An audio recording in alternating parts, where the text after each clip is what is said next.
Welcome back, gang. It's Deltia from Deltiasgaming.com here, figuring some things out on the public test server I want to share with you, and that is the new armor changes coming to the Elder Scrolls Online Waking Flames. You're going to want to watch this video if you're curious about the new changes coming August 23rd when this releases. It's going to hybridize the way you use light, medium armor, and more. I'm going to break it down for you and what I think is going to change in the terms of PvE and PvP, and what you should be prepared for so you can make a good decision about your build. The long didn't read version of this, I think one aspect of the game is going to dramatically change, one not so much. Let's get started.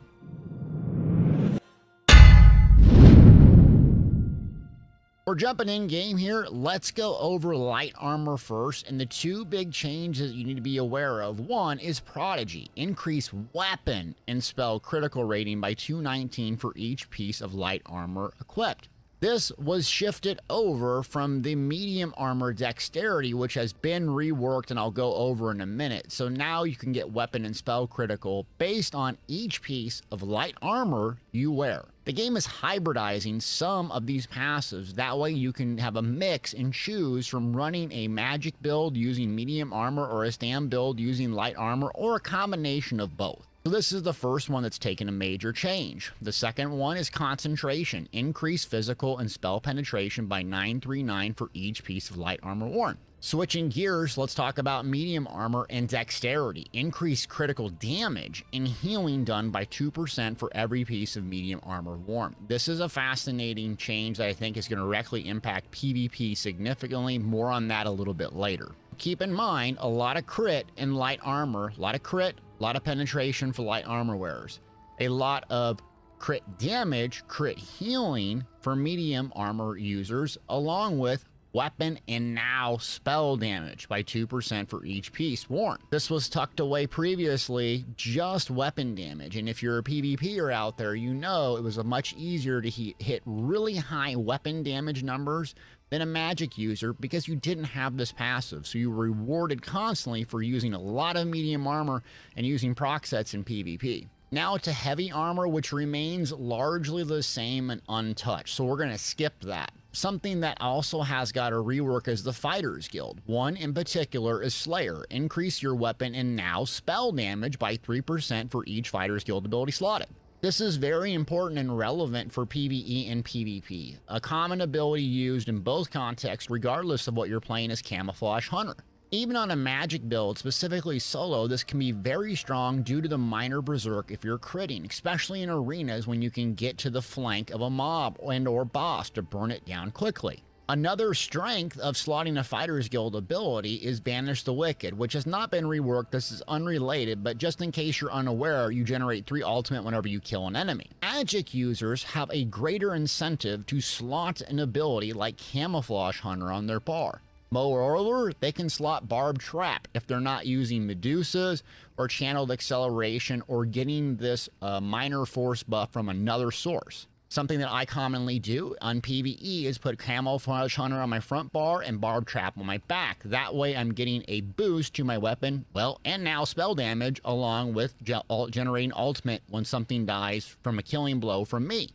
Another rework here is Flawless Dawnbreaker. It does physical damage, but you'll notice now after activating, you're going to get granted weapon and spell damage by 300 for 20 seconds. This is another fantastic reason to slot it on your front bar, because if you're not using Crescent Sweep like on a Templar or something else as your front bar ultimate, and you rely primarily on Elemental Rage from Destruction Staff or the Mages Guild Shooting Star, it passively gives you a boost right now.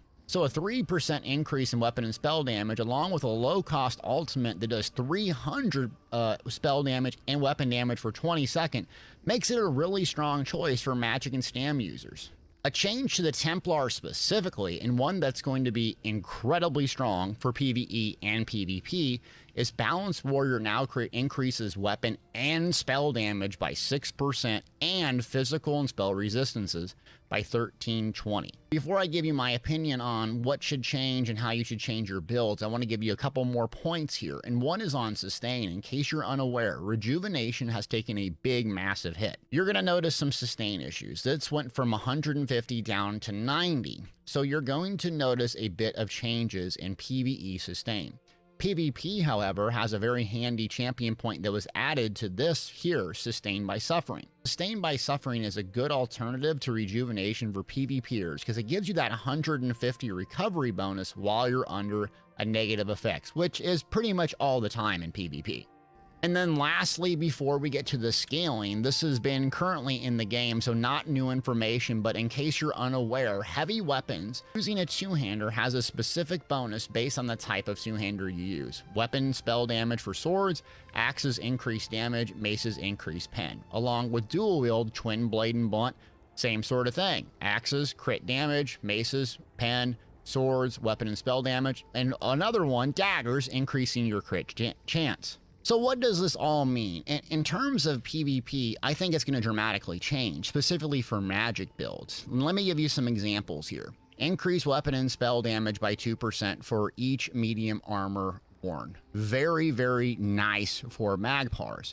The downside is if I go with medium armor, I'm losing out on a lot of spell critical. How you work around this in a PvP context is mech acuity. Mech acuity is going to give you 5 seconds of 100% critical strike chance, so you get a really nice burst window with a long 21-second cooldown. If I'm running mech acuity, well, I really don't need any light armor per se, because I don't need a whole lot of spell critical and have a guaranteed 100% critical that's very noticeably visual. What I could use a whole lot of is crit damage, and medium armor has that, along with spell damage. Medium armor in PvP, I think this is going to be a game changer for a lot of people running mech acuity in magic-based PvP builds. PvE builds. Okay, so what should we do for PvE builds? Well, a lot of the stuff I parsed over and over and over. I parsed with magic builds running spell damage sets like Sororios, Burning Spell Weave, you name it. And it really didn't move the needle. I went from 7 light to 6-1 to 5-1-1 and so on. The changes to the champion point and resource sustain,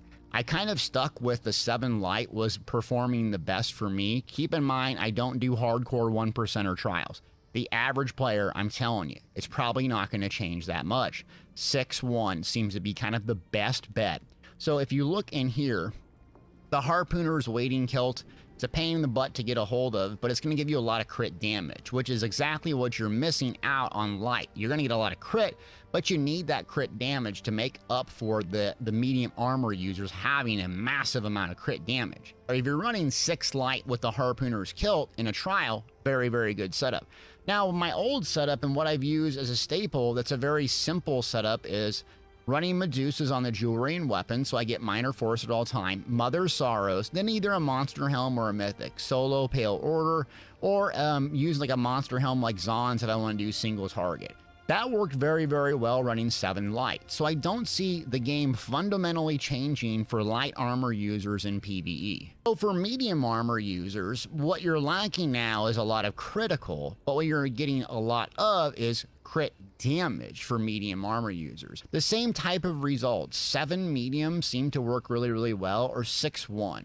A set that really excelled during my testing was this Togvins. I'm probably saying it wrong. But when you deal crit damage, you gain a stack of precision, increasing your weapon critical up to 10 stacks, and you gain minor force, increasing your crit damage done. That solves a couple of different problems, though you're going to have to light attack weave a lot.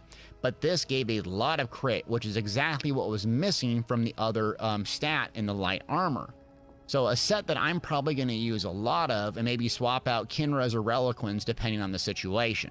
In summary, PvE, I would not dramatically throw away all of your gear sets and put your hands up with frustration. It does not seem to change that much. PvP, you're going to have a lot of magic users running medium armor because there's so much incentives with the gear, along with this dexterity and agility passive. I'm going to see a lot of it. I'm really excited about my Magpar because it feels absolutely incredibly strong. And if you know me, I'm born to plar. Took me a very long time and a lot of hours. Shout out to John and Jace and Mans for helping me test this over and over and over. But I think we got it. PvE, slight alterations. PvP, probably some big ones. Appreciate you all watching.